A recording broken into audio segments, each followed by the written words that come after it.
जो मुल्क दहशतगर्दों की पनाह के लिए जाना जाता है, जिस मुल्क में छिपे बैठे दहशतगर्द दशकों से हिंदुस्तान के लिए दहशत की वजह बने रहे, आतंकी वो बड़े बड़े नाम जो हिंदुस्तान में कई धमाकों के मास्टरमाइंड रहे, लेकिन इन दिनों अपने ही मुल्क की सड़कों पर निकलने में डरने लगे हैं। जो आतंकी सरेआम जनसभाएं करते थे, वो अपने बिलों में छिपे बैठे हैं। और पाकिस्तान में मौजूद दहशतगर्दों में ये खौफ है अज्ञात का। वही अज्ञात जो आंधी की तरह आता है, अपने टारगेट का शिकार करता है और तूफान की तरफ फरार हो जाता है। इस अज्ञात का खौफ आतंकियों में ही नहीं, आतंकी आकाओं में भी देखने को मिल रहा है। लिहाजा कई आतंकियों को तथाकथित जेलों में डाला हुआ है ताकि पाकिस्तान इन्हें बचा कर रखे। इतना ही नहीं, इन सलाखों के पीछे भी पाकिस्तानी खुफिया एजेंसी इनकी सुरक्षा में लगी है। तो दूसरी ओर जो आतंकी खुलेआम भारत के खिलाफ जहर उगला करते थे, वो आजकल अपनी जान की सलामती की दुआ मांग रहे हैं। कहा तो ये भी जाता है कि ज्यादातर आतंकियों ने नमाज के लिए मस्जिदों में जाना तक बंद कर दिया, क्योंकि उन्हें खुद ही नहीं पता कि कब कौन सी नमाज उनके लिए आखिरी नमाज साबित हो जाए। ऐसे में हाईटेक स्टूडियो से आज आपको बताऊंगी अज्ञात के तूफान से आखिर आतंकियों के लिए क्यों अनसेफ हो गया है आतंकिस्तान।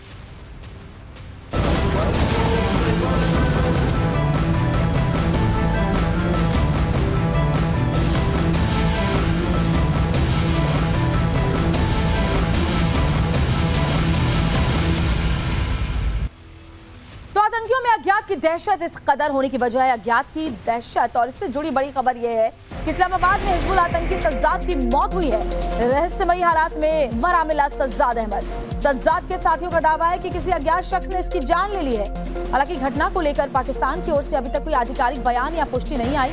सज्जाद अहमद की मौत को क्षेत्रीय सुरक्षा के लिए अहम माना जा रहा है। घटना पाकिस्तान में सक्रिय आतंकी संगठनों के भीतर संभावित अंदरूनी संघर्ष या आपसी रंजिश की ओर इशारा भी कर सकती है। और चलिए आपको ये बताती हूँ कि आखिर कौन था सज्जाद अहमद। इसको ऐसे जानिए कि कश्मीर के बारामूला जिले के पट्टन का रहने वाला था सज्जाद। पाकिस्तान की राजधानी इस्लामाबाद में सज्जाद की मौत हो गई है। सज्जाद अहमद 1997 में पाकिस्तान चला गया था। पाकिस्तान जाने के पीछे हथियारों की ट्रेनिंग सज्जाद का मकसद था। तब से ही पाकिस्तान में ही काम कर रहा था सज्जाद। जम्मू कश्मीर के कई टेरर एक्टिविटीज से भी इसके लिंक जुड़े हुए नजर आए। इस बीच बड़ी खबर एक और आपको बताते हैं, लश्कर के आतंकी अबू सखर मकसूद की भी मौत हुई है। इलाज के दौरान अबू सखर मकसूद की जान गई। अबू सखर मकसूद की मौत की वजह हालांकि अभी साफ नहीं है। आधिकारिक तौर पर बीमारी की वजह से अस्पताल में मौत इसे बताया गया है, लेकिन विशेषज्ञ इसे पाकिस्तान में जारी अज्ञात हमलावरों की कार्रवाई या आंतरिक गुटबाजी से भी जोड़कर देख रहे हैं। अब आपको ये भी बताती हूँ कि अबू सखर मकसूद कौन था, ये लश्कर के आतंकी के बारे में ज्यादा जानकारी क्या है। तो इलाज के दौरान अबू सखर की मौत हो गई है। भारत में कई आतंकी गतिविधियां जो हुई हैं उसमें काफी एक्टिव ये रहा था। अबू सखर की मौत को रहस्यमय माना जा रहा है कि मौत की वजह क्या है। लश्कर में हैंडलिंग और लॉजिस्टिक्स का काम अबू सखर देखा करता था। नेटवर्क इसका जो था जम्मू कश्मीर के सीमावर्ती इलाकों में भी काफी सक्रिय था। घुसपैठ और हथियारों की सप्लाई में ये मदद किया करता था।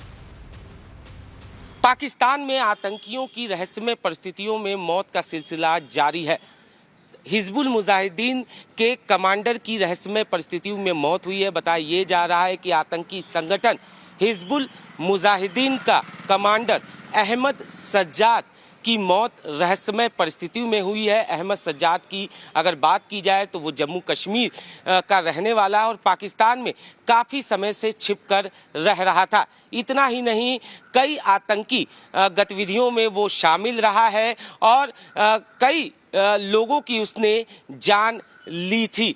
बहरहाल किन हालात में उसकी मौत हुई है ये अब तक साफ नहीं हो पाया है। इतना ही नहीं, लश्कर तैयबा के एक आतंकी की इलाज के दौरान भी मौत हुई है और ये कोई पहला मामला नहीं है। अगर हम पिछले 4-5 महीनों की बात करें तो एक के बाद एक कई आतंकी संगठनों के आतंकियों की अज्ञात हमलावरों द्वारा या रहस्यमय परिस्थितियों में मौत हुई है। 2026 की अगर बात करें तो 30 से ज़्यादा आतंकी संगठनों से जुड़े आतंकियों की रहस्यमयी हालात में मौत हुई है, जिसको लेकर सुरक्षा एजेंसियां जो हैं वो कहीं ना कहीं मुस्तैद हैं। और जाहिर तौर पर जिस तरीके से पाकिस्तान की बात की जाए तो 2023 के बाद से ही एक के बाद एक कई आतंकियों की या तो अज्ञात हमलावरों द्वारा हमले में या फिर रहस्यमय स्थितियों में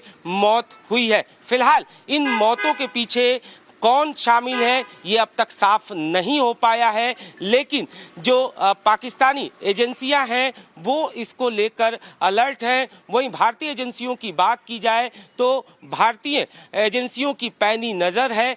जाहिर तौर पर इन आतंकवादियों की अगर बात की जाए तो कई आतंकी ऐसे रहे हैं जो बेहद खूंखार रहे हैं, उन पर कई आतंकी घटनाओं का आरोप रहा है। ऐसे में जिस तरीके से एक के बाद एक आतंकियों की रहस्यमय परिस्थितियों में मौत हो रही है, उसके बाद एक सवाल खड़ा हो रहा है कि आखिरकार इन मौतों के पीछे कौन। अनुज मिश्रा, टाइम्स नाउ नव भारत, दिल्ली। हाल के दिनों में कई नामी आतंकियों को अज्ञात हमलावरों ने निशाना बनाया है। अब आपको बताते हैं कि इस साल मारे गए आतंकियों के बारे में जो ज्ञात का निशाना बने हैं। तो कौन कौन से वो खूंखार आतंकी थे? तो 1 मई 2026 को इस्लामाबाद में मरा हुआ मिला था आतंकी सज्जाद अहमद, जो हिजबुल से जुड़ा हुआ था। किसी अज्ञात शख्स पर हत्या करने का दावा किया गया।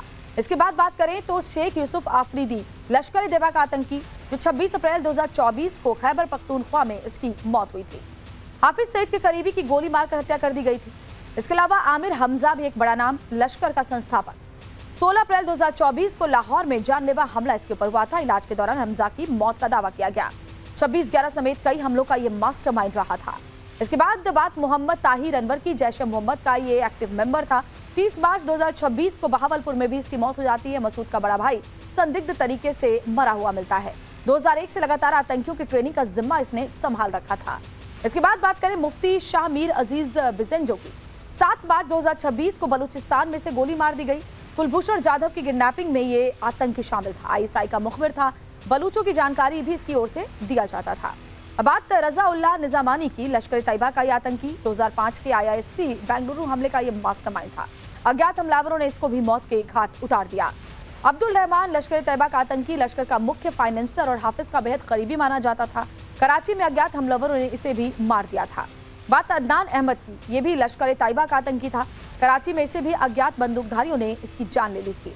हाफिज सईद का एक बहुत ही खास गुर्गा अदनान को बताया जाता है। आगे बढ़ते हुए बात जहूर मिस्त्री की करते हैं। जैश-ए मोहम्मद का आतंकी था। 1999 के IC 814 हाईजैक मामले का मुख्य आतंकी था। कराची में अपनी पहचान बदलकर ये रह रहा था, जहां अज्ञात हमलावरों ने इसे खत्म कर दिया। मौलाना रहीम उल्लाह तारिक की अब बात करते हैं। जैश-ए मोहम्मद का आतंकी मसूद अजहर का बेहद करीबी था। कराची में से भी अज्ञात हमलावरों ने ही गोली मार दी थी। तो ये तमाम लिस्ट है उन कुख्यात आतंकियों के जिन्हें अज्ञात हमलावरों ने मौत के घाट उतारा है। इस बीच जो आतंकी अब तक भारत और दुनिया के लिए दहशत बने हुए हैं, अब वो खुद दहशत में हैं। समझाती हूँ कैसे। तो पाकिस्तान में पिछले दिनों कई आतंकी मारे गए हैं, जिनके नाम भी हमने आपको दिखाए। अज्ञात से पाकिस्तान की में मौजूद जो दहशतगर्द है, उनमें डर का माहौल, लेकिन न जाने कब कहां से कोई अज्ञात आ जाए और गोली मारकर चला जाए। जेल में कथित तौर पर बंद आतंकियों की सुरक्षा को भी इस लिहाज से बढ़ा दिया गया है। ISI जेल में बंद आतंकियों को पूरी तरह सुरक्षा दे रही है और जानबूझकर उनको जेल में बंद ही रखा गया है ताकि वो सुरक्षित रह सके। खुलेआम घूमने वाले कई आतंकी तो अंडरग्राउंड पहले ही हो चुके हैं, जिनमें लश्कर ए तैयबा चीफ हाफिज सईद, जो भारत का दुश्मन नंबर 1 है, उसकी भी सुरक्षा बढ़ा दी गई है। कमांडर जकी उर रहमान लखवी भी ISI की सुरक्षा के घेरे में है।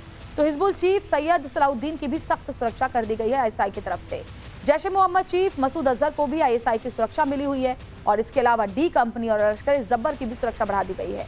कई दूसरे आतंकी संगठनों को बुलेट प्रूफ गाड़ियां दे दी गई हैं अज्ञात हमलावरों से बचने के लिए। इसके अलावा बीते सालों में अब तक पाकिस्तान में बैठे दहशतगर्दी के कई नाम दुनिया से तो मिट चुके हैं। कौन कौन है वो भी आपको बताते हैं। तो पिछले कुछ सालों में कई बड़े आतंकियों की मौत हुई है। हिजबुल कमांडर बशीर अहमद पीर की हत्या की गई। पीर को रावलपिंडी में अज्ञात ने गोली मार दी थी। अलबद्र का कमांडर खालिद रजा कराची में ढेर किया गया। सैयद नूर शालूबर की भी हत्या इस लिहाज से कर दी गई थी। हाफिज के करीबी सरदार हुसैन अरेन की भी हत्या हो गई थी। तो सितंबर में अबू कासिम नाम का आतंकी मारा गया था। अक्टूबर में बात करें तो शाहिद लतीफ की सियालकोट में हत्या कर दी गई थी और साथ ही मुल्ला बहौर उर्फ हुरमुज को बलूचिस्तान में खत्म कर दिया गया था। और साथ ही दाऊद इब्राहिम का शूटर मोहम्मद सलीम भी मारा गया था। इसी तरह ख्वाजा शाहिद की संदिग्ध हालत में मौत हो गई थी। नवंबर में अकरम खान उर्फ अकरम गाजी की हत्या कर दी गई थी। जैश कमांडर मौलाना तारिक रहीम को भी गोली मारकर उसकी जान ले ली गई थी। सियालकोट में मोहम्मद मुजम्मिल को गोली मार दी गई थी। इसके अलावा लश्कर आतंकी हंजला अदनान को कराची में उसकी जान ले ली गई थी। जैश कमांडर मौलाना अब्दुल अजीज इस्सार भी मारा गया। जैश-ए मोहम्मद के मौलाना सलमान अजहर की भी संदिग्ध हालत में मौत हो गई थी। तमाम वो आतंकी नाम है जिनको ढेर किया गया है। वैसे ज्यादातर आतंकियों की मौत का जो पैटर्न रहा है, तरीका रहा है, वो एक जैसा ही रहा है। लेकिन अब आपको बताती हूँ कि आखिर इन आतंकियों को मारा जा रहा है तो कैसे मारा जा रहा है। होता क्या है कि बाइक से सबसे पहले अज्ञात हमलावर अचानक से आते हैं, टारगेट जो आतंकी रहता है उसको सेट करते हैं, उसको गोली मार देते हैं और हमले के बाद अचानक से जो अज्ञात हमलावर होते हैं बाइक पर वो फरार हो जाते हैं। और ज्यादातर जो ऐसी घटना हुई है वो नमाज के फौरन बाद हुई है, यानी कि नमाज करने के बाद, नमाज अदा करने के बाद जैसे ही आतंकी बाहर निकलते हैं किसी मस्जिद से या किसी जगह से जहां उन्होंने नमाज अदा की, वहीं पर उन्हें गोली मार दी जाती है। कुछ आतंकियों को घर के पास भी हालांकि गोली मारी गई है। ज्यादातर आतंकियों की पहले से रेकी भी की गई है। कई आतंकियों को रूटीन फॉलो करके मारा गया है, उनको टारगेट सेट किया गया है। इधर अंडरवर्ल्ड कनेक्शन और मनी लॉन्ड्रिंग के मामले में ईडी ने दाऊद इब्राहिम के करीबी रहे इकबाल मिर्ची की संपत्ति पर बड़ी कार्रवाई की है। ब्रेकिंग न्यूज आपको बताती हूं, दाऊद के करीबी इकबाल मिर्ची की संपत्ति पर ईडी का एक्शन।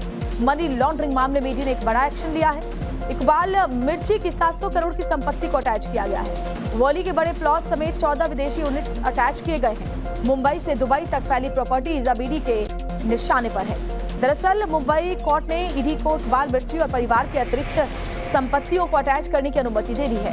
इन संपत्तियों में मुंबई के वॉली की प्राइम लैंड और दुबई के रियल एस्टेट यूनिट्स शामिल हैं। इसके अलावा दुबई में कुछ संपत्तियां शामिल हैं। इनकी खरीद अपराध के रास्ते से कमाए गए पैसों से की गई थी। ईडी ने बताया कि मिर्ची को 2021 में ही फ्यूजिटिव इकोनॉमिक ऑफेंडर घोषित किया गया था और अब उसकी संपत्तियों को कुर्क किया गया है। तो बड़ी खबर हम आपको बता रहे हैं,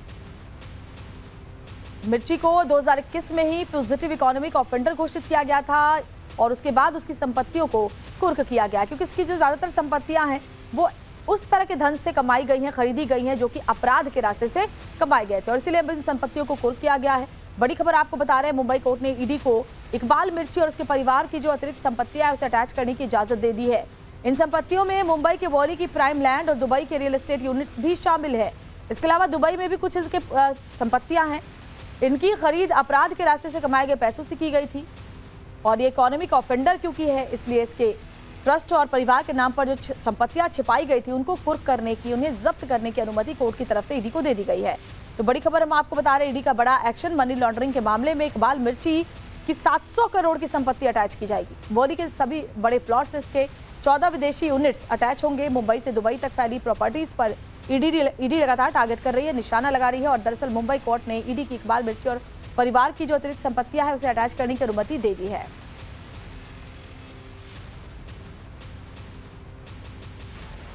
तो आपको ये भी बता दें कि इकबाल मिर्ची जो है वो डी कंपनी का गैंगस्टर है और दाऊद इब्राहिम का दाहिना हाथ रह चुका है। जी हाँ, राइट हैंड रह चुका है उसका। इकबाल मिर्ची की संपत्तियों को लेकर क्या कार्रवाई हुई है और ये एक्शन कितना बड़ा है वो भी मैं आपको लगातार बता रही हूँ। तो इकबाल मिर्ची की 700 करोड़ की संपत्ति अटैच की जा रही है। पीएमएलए और एफईओ एक्ट के तहत जब्ती की कार्रवाई की जा रही है।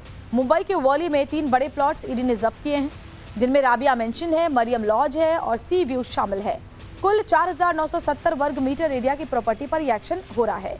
दुबई में 14 रियल एस्टेट यूनिट पर भी ईडी की नजर है। होटल मिडवेस्ट शामिल है। होटल मिडवेस्ट अपार्टमेंट और डीईसी टावर्स की भी जांच ट्रस्ट और परिवार के नाम पर छिपाई गई थी। और अनुज हमारे सहयोगी ज्यादा जानकारी को लेकर जुड़ गए हैं, बताएं अनुज। जी बिल्कुल, करीब 700 करोड़ की संपत्ति जो है वो इकबाल मिर्ची की अटैच की गई है। जाहिर तौर पर ईडी की जांच में ये सामने आया था कि अवैध तरीके से कमाई गई संपत्तियों को किस तरीके से छिपाने की कोशिश की गई। बाकायदा ट्रस्ट और परिवार के सदस्य